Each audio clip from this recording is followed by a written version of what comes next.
भाई किसी दोस्त की एक गुजारिश है कि एक वीडियो बनाया जाए, ये थीम है। तो ये कह रहे हैं कि ये शादी से रिलेटेड प्रॉब्लम है, अभी तक मैं कोई डिसीजन नहीं ले पाया और मेरी रस्म भी पूरी हो गई, कोई सगाई वगैरह कोई रस्म हुई होगी, बस अब शादी होनी बाकी है। और विंटर में मुझे एक चीज़ बार-बार डिस्टर्ब कर रही है कि शादी होकर मैं बंध जाऊँगा, फिर बच्चे हो जाएँगे और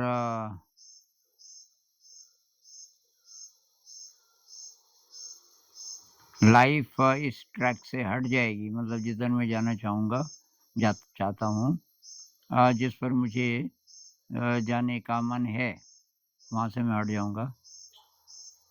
अ, मुझे दुनियावी ड्रामा अच्छा नहीं लगता, सब सब फर्जी लगते हैं।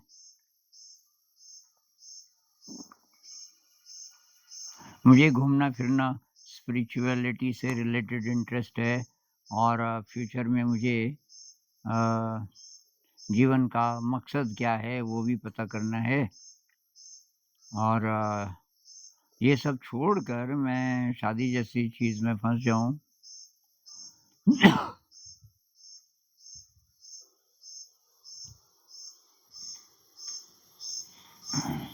और कि मैं पता नहीं क्यों ना नहीं कह पाया जब वो रस्म हो रही थी, तो मुझे अब कुछ समझ नहीं आ रहा है कि मैं क्या करूँ और तो कि कोई एक वीडियो बना के ज़रा अच्छी तरीके से इस विषय पे कुछ बोलिए ताकि मुझे मदद मिले। अ,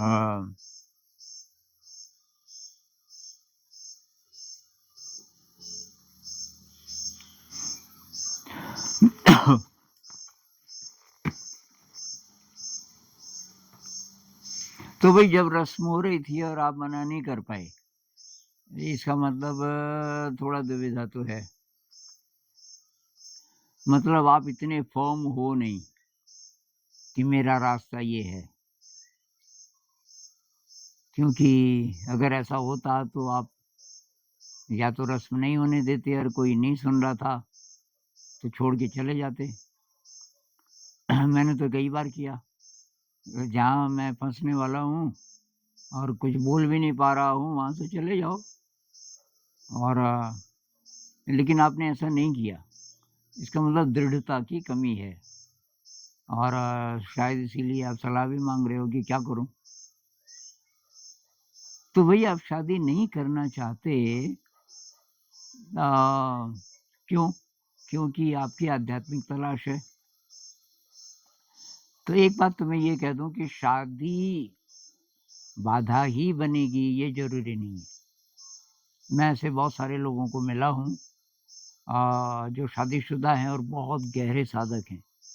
एक साधक तो अभी आए थे करीब 2 महीना पहले। उतने डीप साधक आजकल के जो बड़े-बड़े गुरु हैं, जो बड़े-बड़े नाम हैं, मेरे ख़्याल से उनके सामने वो कहीं ठहरेंगे नहीं। क्योंकि वो दिन भर बहुत काम करते हैं। ये समाज में कहीं भी कुछ उनकी ज़रूरत है और उनकी ज़रूरत बहुत होती है लोगों को। कहीं सरकारी ऑफ़िस में काम नहीं बन रहा है, कहीं कहीं ज़मीन का झगड़ा है, तो उनको बुलाते हैं कि भई आप थोड़ा सुलझाओ क्या करना है। बहुत बिज़ी पूरे दिन, उनके साथ कोई होगा तो वो टूट जाता है थक के। और इनके साथियों ने मुझे बताया कि रात को जैसे सोए तो हम तो कि घोड़े बेच के सो गए, बहुत थके थे, दिन भर काम किया और जब-जब नींद खुली तो ये ध्यान में बैठे थे। सोते बहुत कम हैं, बल्कि सोते ही नहीं हैं। उन्होंने मुझे बताया कि मुझे अ, शरीर सोया है लेकिन मुझे सब पता चलता रहता है आस-पास क्या हो रहा है। मतलब जागा हुआ भी हूँ। इसको योग निद्रा कह लीजिए या तुरीय अवस्था कह लीजिए। मैंने कहा भई ये तो बहुत उच्च अवस्था है। इसका वर्णन है भगवत गीता में, उपनिषदों में, कि जो बहुत उच्च कोटि के साधक हैं।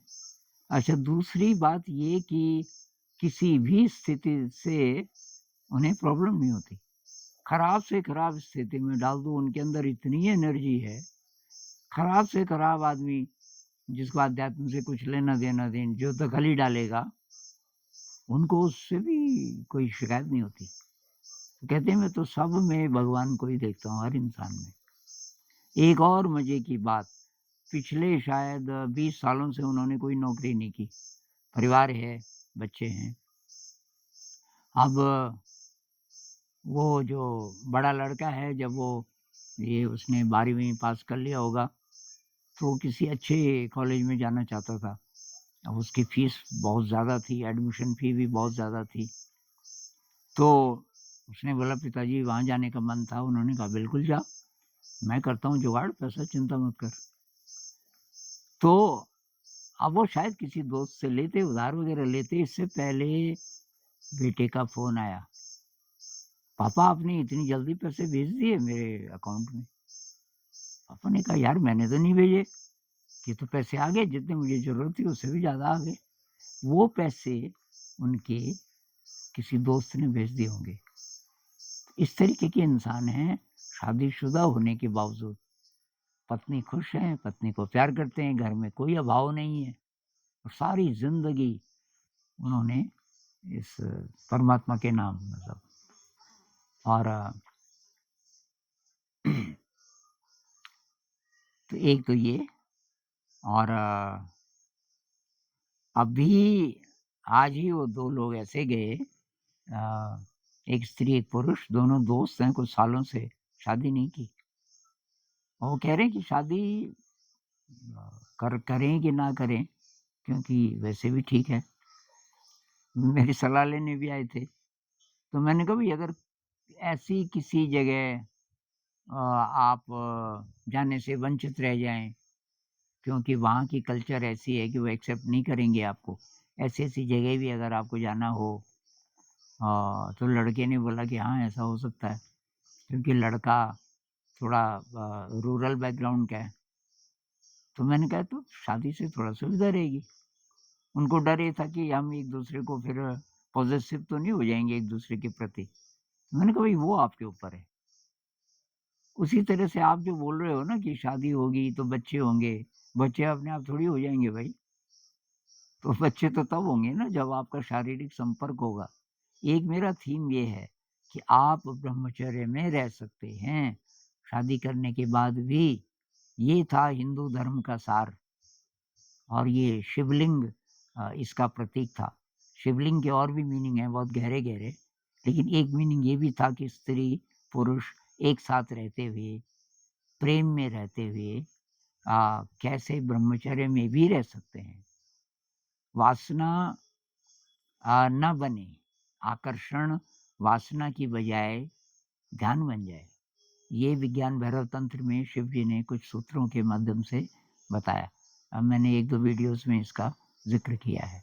ये संभव है, ये केवल थ्योरी नहीं है, क्योंकि उन्हीं सूत्रों की मदद से मुझे मदद मिली, ये जो काम वासना है इससे फ्री होने में।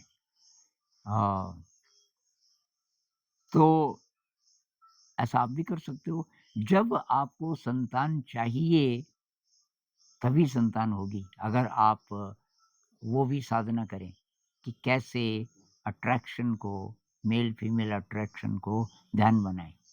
ये पॉसिबल है, और इसके प्रैक्टिशनर हैं, और ऐसे लोगों को मैं जानता हूँ, स्त्री-पुरुष, जवान, जो इसका अभ्यास करते हैं। बहुत-बहुत साल हो गए शादी किए हुए, और बच्चा नहीं चाहते, इसलिए बच्चा है नहीं। बच्चा तभी होगा जब आप चाहोगे। अब अगर आप और लोगों के साथ रहने वाले हैं शादी के बाद, जैसे मम्मी-पापा भी हैं, और वो आध्यात्मिक नहीं है, तब बहुत मुश्किल है, तब वहाँ मत रहिए। तो ये कुछ-कुछ चीज़ें देख लीजिए। सबसे पहले उस लड़की से बात कीजिए, ये लड़की इस लाइन की है कि नहीं है, अध्यात्म की लाइन की। और ये तुरंत शादी मत कीजिए, बातचीत कीजिए पहले खूब, विचार-विमर्श कीजिए, आप बताइए मैं ऐसे जीना चाहता हूँ। ये तब अगर आपके अंदर अट्रैक्शन है फीमेल के प्रति, अट्रैक्शन है तो उसका सबसे बढ़िया रास्ता यही है, शादी कर लो। लेकिन उसको अगर तो पहले से शादी का है बहुत गहरी तो ठीक, या शादी का बन सकती है तो भी ठीक। और आप इस काबिल हो कि आप खुद भी साधना के रास्ते पर रहो और ये जो आकर्षण है अ, उसको प्रेम में बदलो, विशुद्ध प्रेम। और उसको ये तभी होगा जब दोनों एक दूसरे का साथ देंगे। अ, तो आपने एक ऐसी कहानियाँ बहुत सुनी होंगी कि जो गृहस्थ हैं और वो ध्यान में भी हैं, दोनों ध्यान करो स्त्री पुरुष। अगर आपके माता पिता भी ध्यान वाले हैं तब उनके साथ भी रह सकते हो, तब कोई प्रॉब्लम नहीं है। बाकी जो आप बोल रहे हो कि मैं घूमना चाहता हूँ तो दोनों भी घूम सकते हो ना भाई, दोनों पति पत्नी क्यों नहीं घूम सकते? जहाँ जहाँ आप जाना चाहो साथ जाओ। प्रॉब्लम तब होती है जब उनमें से एक बाधा होता है दूसरे के लिए। इसलिए अभी तो शादी हुई नहीं, पहले ये सब कर लो। और अगर आपको लगता है कि चाहिए ही नहीं स्त्री, मेरा रास्ता ही अकेले वाला है, तो अभी तो शादी हुई नहीं ना, अभी लड़की को बोल दो। और इसका ईज़ीएस्ट तरीका ये है, लड़की को बोलो कि भाई ये गलती से हो गई ये रस्म, और आप बोलो कि मुझे लड़का पसंद नहीं है। तो लड़की के लिए ज़रा आसानी होगी। लड़की पे ब्लेम लग गया कि जी उसकी तो सगाई भी हुई थी, उसको रिजेक्ट कर दिया होगा लड़के वालों ने, लड़की को ही रिजेक्ट करते हैं ज़्यादातर। लेकिन आप इसका उल्टा करो, लड़की को बोलो कि भई तू बोल अपने पेरेंट्स को, और मेरे भी पेरेंट्स अगर तेरे से बात करें तो यही बोलना कि मैं उस लड़के को रिजेक्ट कर रही हूँ क्योंकि वो मेरे मतलब का नहीं है। और बात भी सही है। भई अगर वो अ, ऐसे व्यक्ति से शादी करने वाली है जो करना ही नहीं चाहता, तो आप नहीं हुए ना उसके काम के, तो ये झूठ भी नहीं है। और तब आपके माता-पिता बोलेंगे थोड़ा उनके लिए ऊट-पटांग लड़की वालों के लिए कि क्या हमारे लड़के में क्या कमी है वगैरह-वगैरह, लेकिन आप छूट जाओगे। तो छूटने की और भी युक्तियाँ आपके दिमाग में आ सकती हैं, ये कोई बड़ी बात नहीं है। अब बात आ गई कि अगर शादी हो गई, वो भी तैयार हो गई, दोनों ही साधक हो, तो क्या बच्चा होना चाहिए? तो भई बच्चा बहुत बड़ी ज़िम्मेदारी है। अगर आपको सचमुच साधना में भी रहना है तो तब बच्चा तभी आना चाहिए जब आप तैयार हो। बहुत एनर्जी, बहुत टाइम बच्चे को देनी पड़ेगी। और मेरा मानना है जो लोग कहते हैं कि बच्चा नहीं होना चाहिए, मैं तो सहमत नहीं हूँ। होना ही नहीं चाहिए तो शादी क्यों की?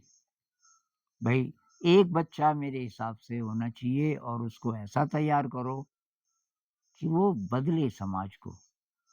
सब लोग कह रहे हैं ना कि ये दुनिया इतनी खराब है, इस खराब दुनिया में हम एक और आत्मा को लेके आ जाएँ, एक और बच्चे को, तो वो बच्चा तकलीफ़ में ही रहेगा। ज़रूरी नहीं है भई, इस समाज को बदलने वाले भी तो कुछ लोग चाहिए। तो आपके अंदर क्योंकि दोनों साधक हो, बहुत ज़्यादा एनर्जी होगी और आप उस बच्चे को ऐसी ट्रेनिंग दे सकते हो बचपन से। ये वाली ट्रेनिंग नहीं है कि तुझे बाद में नौकरी करनी है और बस कैटरपिलर ही रहना है। बटरफ्लाई बटरफ्लाई बनने की बात मत सोच। बचपन से उसके अंदर अगर आप ये भरो, ये बात कि भई तुझे समाज के लिए कुछ करना है, और वो तू तब कर पाएगा जब पहले शक्तिशाली बन। शक्तिशाली तब बनेगा, अपने इंटरेस्ट ढूँढ। ये बोल के नहीं, बोलना नहीं है छोटे बच्चे को, देखना है उसको क्या-क्या चाहिए, किस उम्र में। तो जैसे 4 साल की उम्र तक उसको तरह-तरह के खेल चाहिए, उसको बहुत बढ़िया प्रकृति चाहिए, बहुत अच्छा मनुष्य का समाज चाहिए, और ते प्रकृति और समाज तो कभी भी चाहिए, लेकिन 4 साल तक ख़ास तौर से। फिर उसके बाद स्टेज आती है कि बच्चे को कहानी चाहिए, म्यूज़िकल इंस्ट्रूमेंट्स चाहिए, और क्रिएटिविटी बहुत ज़्यादा चाहिए वगैरह-वगैरह। और तब स्कूल भेजना है कि नहीं भेजना ये आप फैसला करो। स्कूल कोई बहुत बढ़िया है तभी भेजो, नहीं तो मत भेजो। होम स्कूलिंग कर सकते हो और नहीं तो अकेला ही बच्चा भी सही। होम स्कूलिंग मतलब अपने ही बच्चे से भी कर सकते हो और भी बच्चे हैं तो बहुत बढ़िया। तो ये दोनों ही रास्ते हैं भाई। शिव जी ने दोनों ही रास्ते बताए। शिव जी अकेले भी साधना करते रहे कई साल, लेकिन उन्होंने फिर शादी भी की, शायद दुनिया को ये बताने के लिए कि भाई ये भी मार्ग है और ये प्रकृति का एक तरीके से नियम भी है कि जो स्त्री और पुरुष हैं वो साथ तो रहेंगे ही।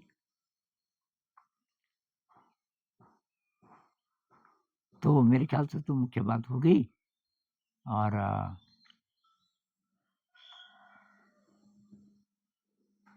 कुछ ऐसे भी केसेस हैं, मैंने एक वीडियो बनाया था कि किसी की शादी हुई, उसने पत्नी को बताया, वो पहले से भी धार्मिक थी पत्नी भी, ये फ़ोन पे भी बातचीत हुई होगी पहले।